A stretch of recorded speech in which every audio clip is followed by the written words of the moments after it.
నిన్న మొన్న మహానాడు 6 శాసనాలు, ఇది ఒక చరిత్ర.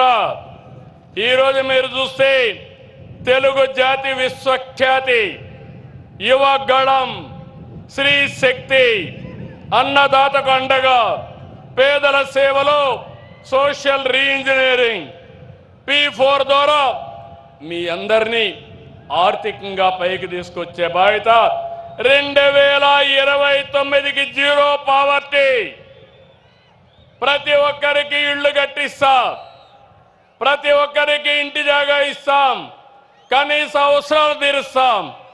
ఇవి చేసి ఇక్కడుండే కార్యకర్తలు నాయకులు కోరుతున్న కార్యకర్తే అధినేత, ఇది కూడా నిన్న మనం అందరం కూడా కలిసి నిర్ణయించాం.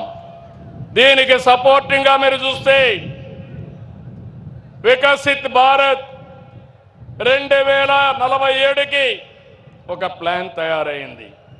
ఈరోజు భారతదేశం 4వ అతిపెద్ద ఆర్థిక వ్యవస్థ, 27కు 28కి 3వ స్థానానికి వస్తుంది, 47కి ఏ 1, 2గా ఉంటుంది.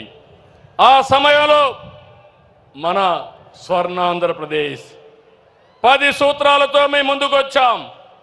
ప్రస్తుత ఆదాయం 2,67,000 రూపాయలు.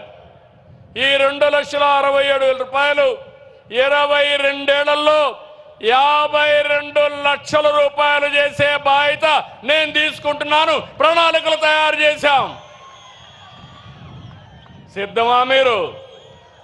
సిద్ధమా మీరు అని అడుగుతున్నా. రాష్ట్రం సిద్ధంగా ఉండాలి.